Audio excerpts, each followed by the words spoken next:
خبر شامل کرتے ہیں چنوٹ سے، جہاں ہمارے ڈسٹرکٹ بیورو چیف محسن عباس محسن کی رپورٹ کے مطابق اسلامیہ ہسپتال چنوٹ کی جانب سے 9 فروری 14واں فری میڈیکل کیمپ کوٹ میانہ میں لگایا گیا اور تقریباً 408 خواتین، بزرگ، بچوں، معذور افراد سمیت مختلف بیماریوں سے متاثر افراد کی کثیر تعداد فری میڈیکل کیمپ سے مستفید ہوئے۔ وفاقی وزیر قیصر احمد شیخ برائے بورڈ آف انویسٹمنٹ کی خصوصی ہدایت پر اسلامیہ ہسپتال کی جانب سے کوٹ میانہ چنوٹ میں 14واں فری میڈیکل کیمپ لگایا گیا۔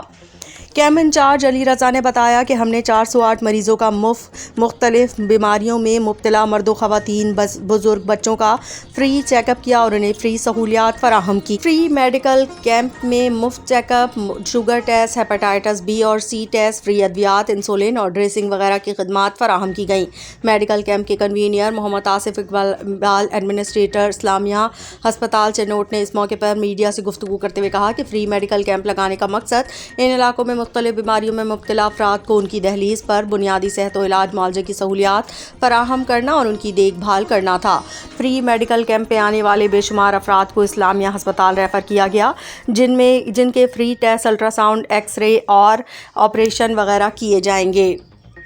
میڈیکل کیمپ میاں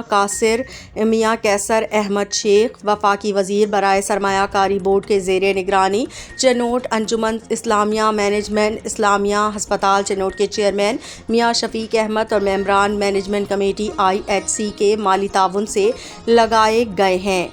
فری میڈیکل کیمپ میں medical specialist doctor Amir Muawiya اسلارہ، child specialist doctor Akhlaq Ahmed Khan, doctor Abdul Basit, general surgeon allied اسپتال Faisalabad, senior medical officer doctor Musharraf Ali, senior medical officer doctor Muhammad Rafay, رائے میڈیکل آفیسر ڈاکٹر عدنان ہرل، لیڈی ڈاکٹر ثانیہ قمر اور pharmacist لینا ماہنور نے مریضوں کو ان کی بیماریوں کی نوعیت کے مطابق مفت ادویات فراہم کی۔